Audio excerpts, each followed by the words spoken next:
Vous vouliez soulever une question, mais je pense que au milieu, ça a été résolu. Madam President, I would, in any event... Maître Kaufmann, Madame la Présidente, en tout état de cause, je souhaiterais aborder la question, mais permettez-moi de consulter mon client pour une minute, s'il vous plaît.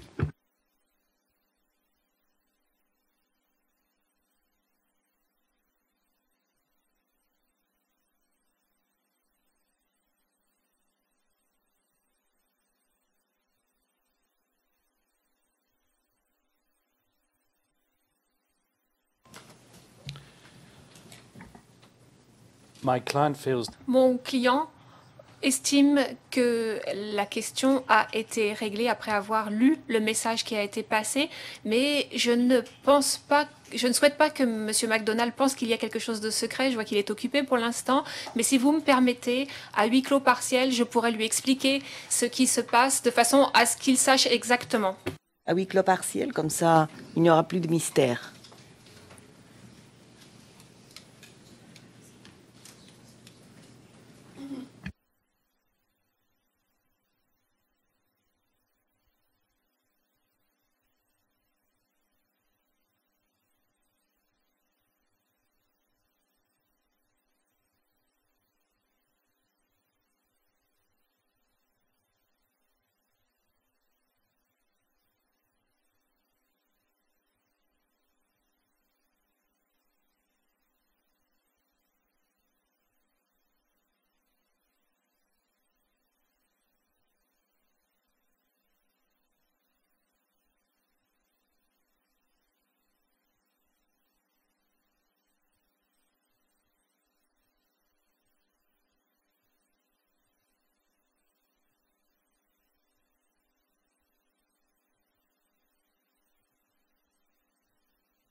Nous sommes en audience publique, Madame la Présidente.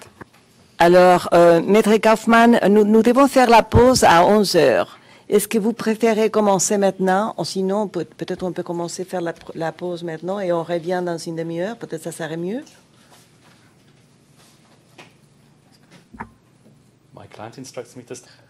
Mon client me donne instruction de commencer maintenant et je n'ai rien contre commencer maintenant. Il faut de toute façon faire la pause à 11 heures. Merci. Very good. Très bien.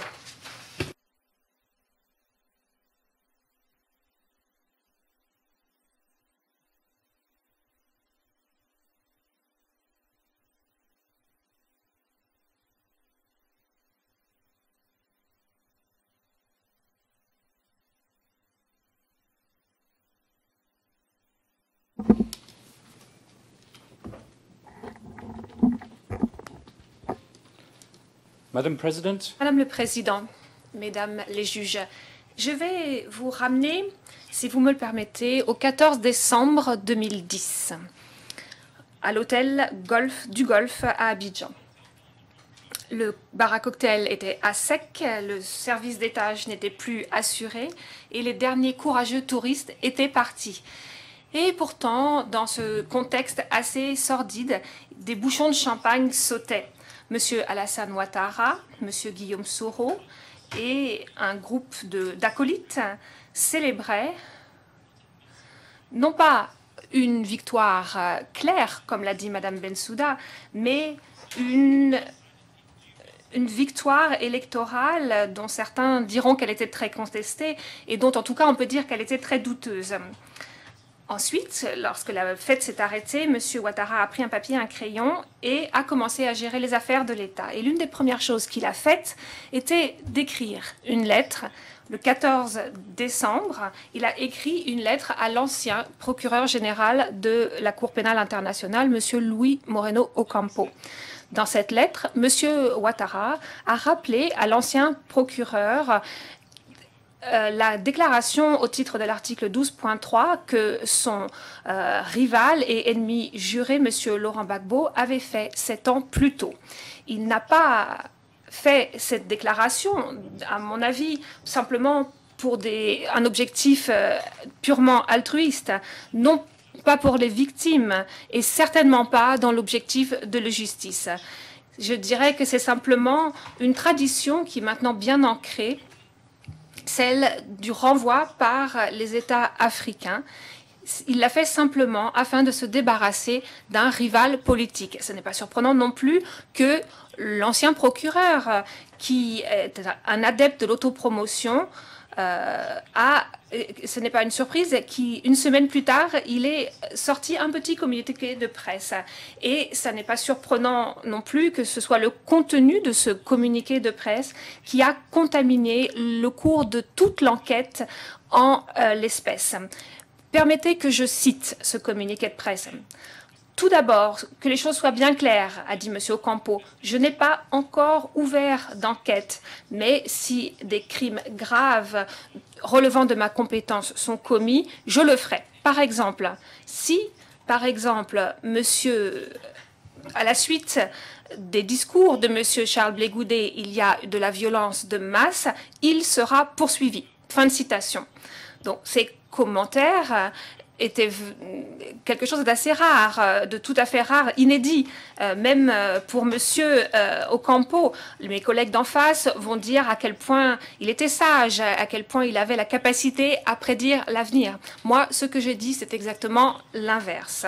Comme vous le remarquerez, aucun des incidents dont est accusé M. Blé Goudet sont liés, même de loin, à un discours qu'il a prononcé avant le 21 décembre 2010, au moment où M. Ocampo a lancé son communiqué de presse.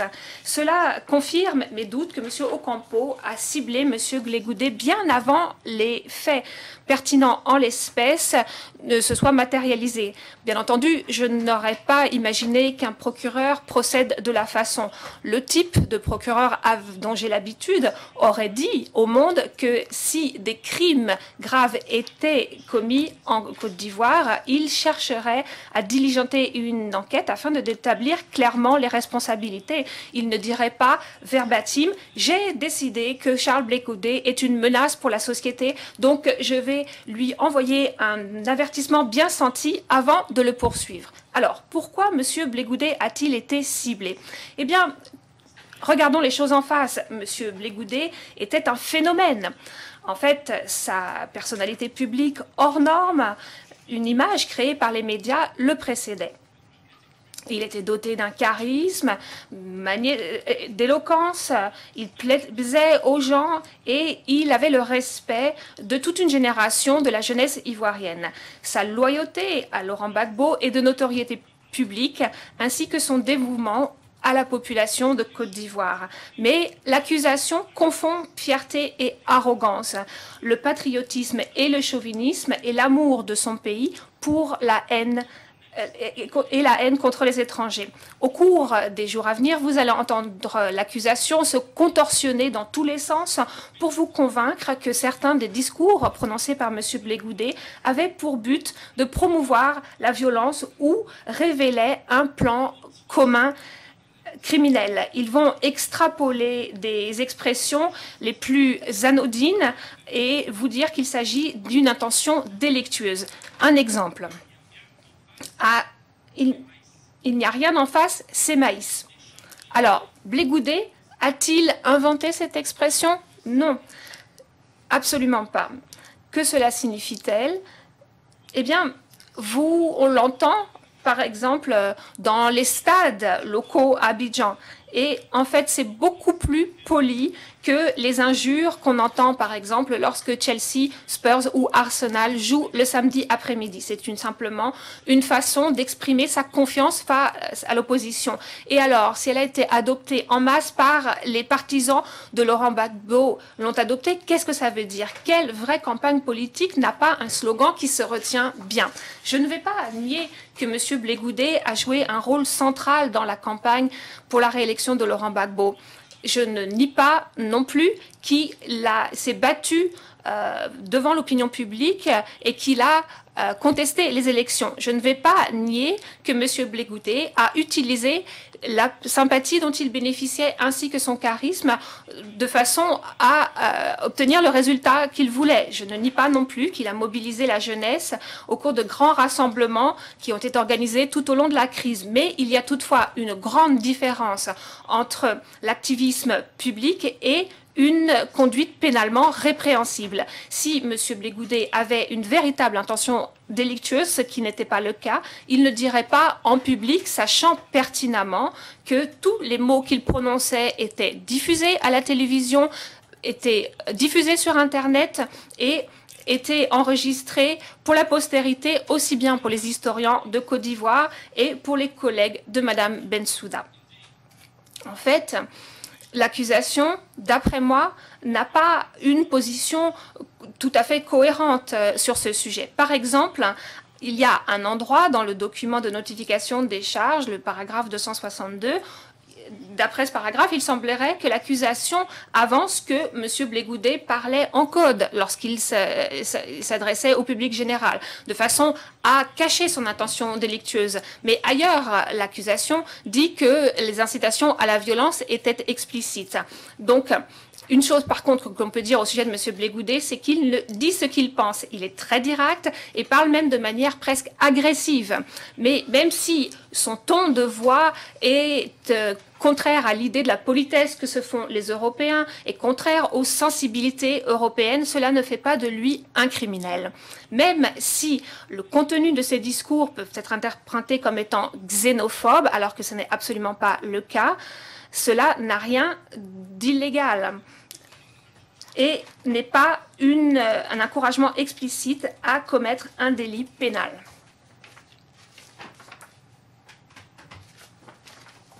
Do not be mistaken. Ne vous méprenez pas.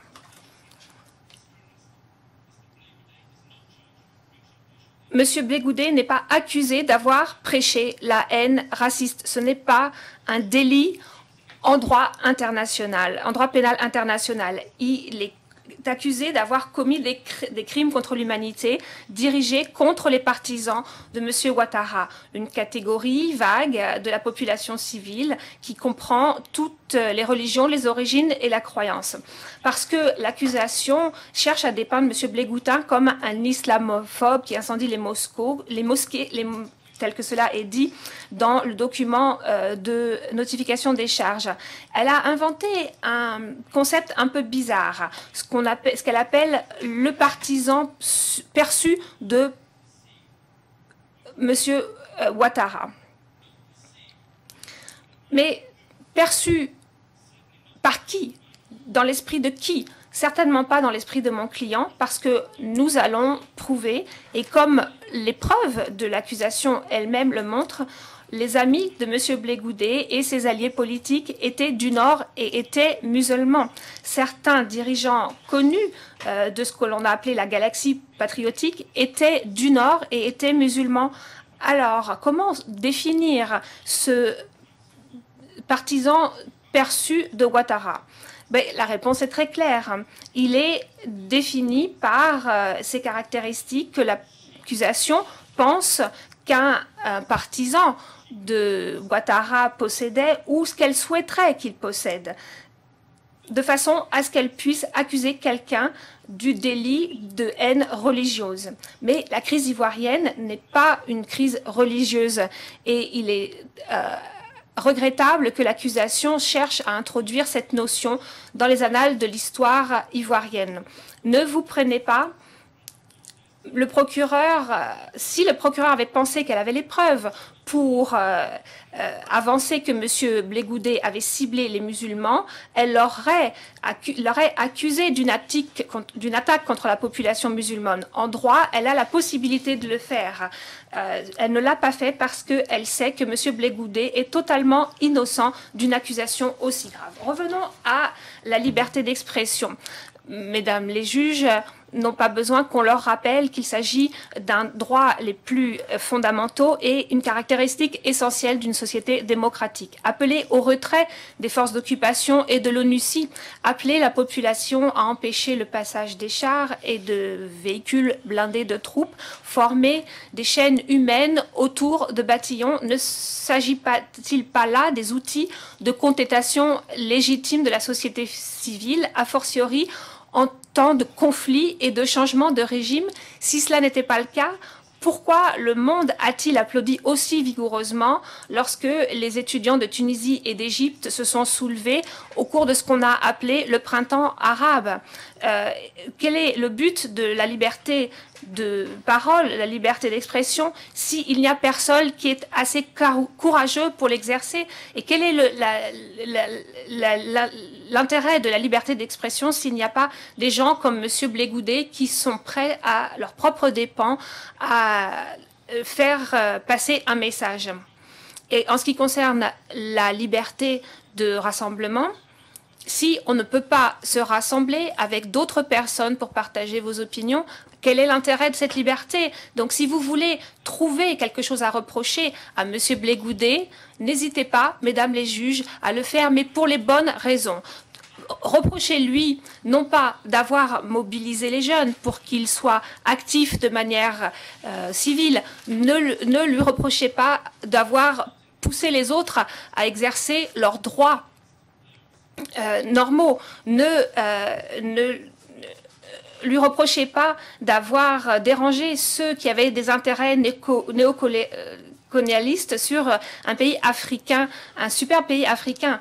Ne le reprocher quelque chose seulement si vous pensez qu'il avait une intention délictueuse. Et si vous adoptez ma stratégie, vous n'allez pas confirmer les charges de M. Blé-Goudé, parce que si vous retirez les hyperboles, vous verrez que son message était simple et légitime.